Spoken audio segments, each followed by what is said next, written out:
Halfland, an ahistorical prehistory. The Battle of Great Hall. In the 132nd year of the Common Reckoning, Anticlea, leading an army of over 600 Amazons, marched on the Skelding town of Great Hall, intending to sack and pillage it. Anticlea's force included 150 armoured Amazons, armed with long two-handed spears, some 300 unarmoured archers, and 150 unarmoured light cavalry, some equipped with sword and shield, and the remainder with bows. Finally, the army also included a small force of armoured cavalry, bearing shield and spear. The king of the Skeldings was Gunlaf. He was still recovering from a recent wound inflicted upon him by a halfling spear, but nonetheless, as the Amazons approached the outskirts of the town, he led his army to meet them. Great Hall stood on the south bank of the Silver Stream, at its mouth, atop a promontory overlooking the estuary and the wide ocean. On the southwest of the town, a hillside studded with patches of woodland sloped down to fertile plains, a patchwork of Skelding farms and fields, spreading many miles toward the Gaptooth Mountains. Through these fields came the Amazons, marching toward Great Hall, looting and burning as they came. Gunlaf drew up his forces at the top of the slope. The core of his force was the king's spearmen, 100 seasoned warriors, mailed, carrying shields and spears. He also had some 100 levy spearmen. Gunlaf combined these groups and placed them in the centre. To their left and further down the slope, he placed a force of 100 light infantry, carrying shields and armed with a mixture of javelins and slings. He instructed these men to harry the Amazons as they advanced. To the right of the spearmen, in a patch of woodland halfway down the slope, Gunlaf positioned his 100 archers. Unlike the light infantry, who were in the main unblooded recent levies, these archers had all fought at the Battle of Fursey Heath, and thus had recent martial experience. To their right, Gunlaf placed his cavalry, consisting of the captains of the Skeldings, who were the cream of the Skelding nobility, and their senior retainers. These men were all armoured and equipped with shields and spears. Anticlea had arranged her forces with a group of 150 archers on each flank. In the centre she placed her spearwomen, who she led in person, with the heavy cavalry immediately to their right. Behind the archers on her left flank came the Amazon light cavalry. The Amazon army advanced. Anticlea ordered her heavy cavalry to push out to her far right flank, while she ordered the archers on that flank to move toward the centre, so that they could advance between two patches of woodland. The other group of Amazon archers glided into the left-hand patch of woodland, advancing under the cover of the trees. The Amazon light cavalry reined their horses to a standstill, safely out of bowshot of the Skelding archers. As the right-hand group of Amazon archers advanced between the two woods, they saw the Skelding light infantry rushing toward them. The Skelding slingers paused and launched slingstones at the archers, while the javelineers continued to advance, trying to get within hurling distance of their foes. Unbeknown to the Skeldings, they were being outflanked by the Amazon heavy cavalry, pushing forward on the Skeldings' left, concealed by the interposing trees. And now the Skelding light infantry and the Amazon archers were facing off against each other. Skelding javelins flew through the air, and Amazon archers fell, writhing to the earth. A retaliatory swarm of Amazon arrows hissed into the Skelding ranks, and Skeldings fell in turn. As the exchange of missiles continued, Anticlea formed up her spearwomen behind the archers, and awaited her moment. A man can only carry so many javelins. The final Skelding javelins were thrown, and behind them the javelineers charged headlong into the Amazon archers. But their charge struck nothing but empty space. The Amazon archers fell back through the spearwomen, who countercharged the bemused light infantry and utterly crushed them. The only survivors were a handful of slingers who still had ammunition and had not joined the javelineers' charge. Meanwhile, the other group of Amazon archers had pushed through the woodland, and from its edge now began an archery duel with the Skelding archers positioned in the copse further up the slope. The initial exchanges were somewhat ineffectual. Not wanting to take any risks, the Skelding cavalry pulled back to ensure that they were not in range should the Amazon archers decide to switch targets. Unlike their Skelding counterparts, the Amazon heavy cavalry continued to push forward, menacing the surviving Skelding light infantry, who were also confronted by an advancing phalanx of spear Amazons. So much for the Skelding left, but on their right the Skelding archers found their range. The Amazon archers on that flank started to suffer casualties, and some of them fell back, seeking safety in the woods, cowering behind trees. Anticlea ordered the other group of Amazon archers to head in that direction and provide their fellow bowwomen with support. She also signalled her heavy cavalry to charge, and that was the end of the Skelding light infantry.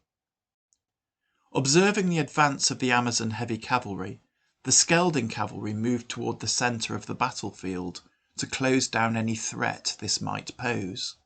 This move had the desired effect, and the Amazon heavy cavalry fell back, reforming behind the spearwomen. And on the Amazons' left, the archery battle continued. The Skeldings still had the upper hand in this, but the second group of Amazon archers was now moving up within bow range.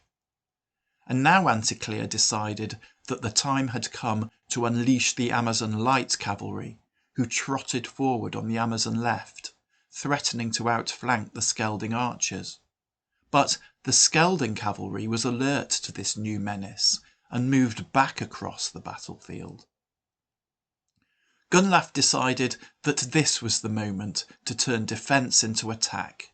He ordered his spearmen to advance down the hill toward Anticlea and her spear Amazons, and he ordered his horn to be sounded, the agreed signal for the Skelding cavalry to charge.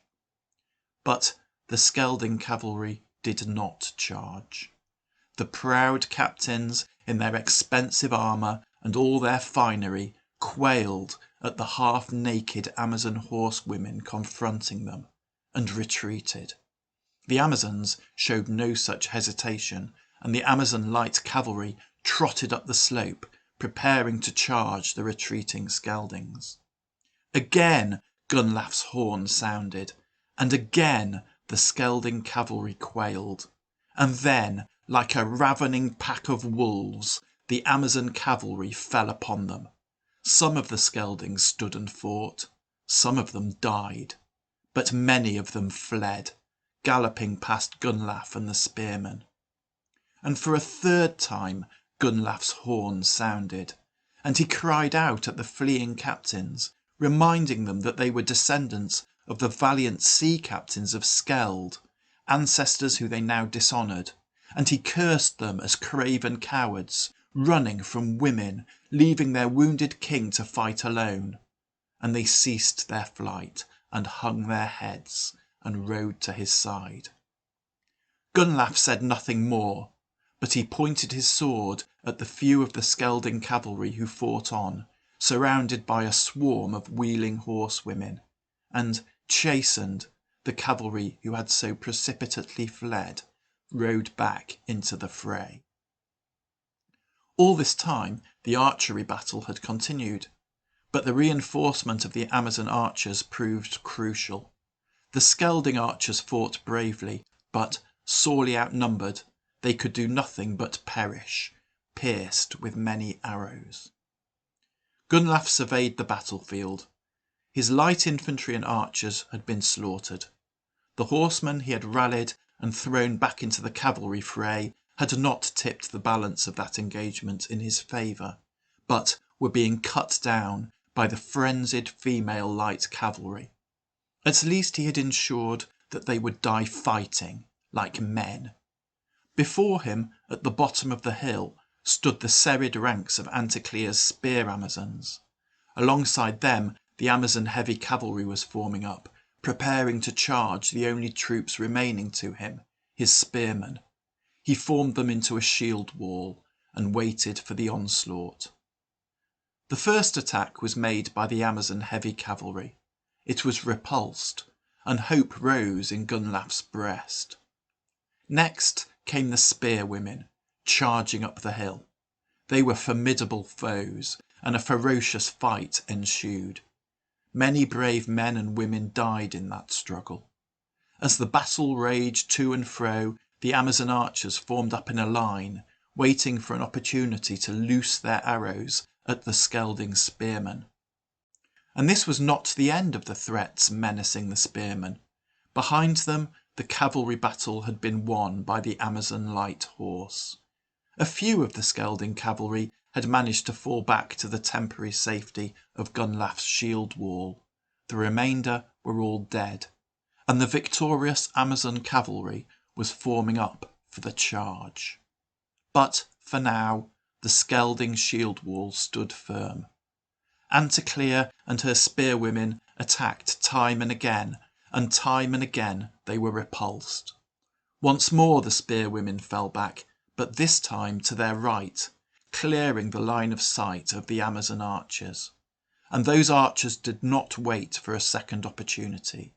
They loosed a cloud of arrows, which fell in a deadly rain upon the Skeldings. The effect was devastating. The Skelding shield wall was broken.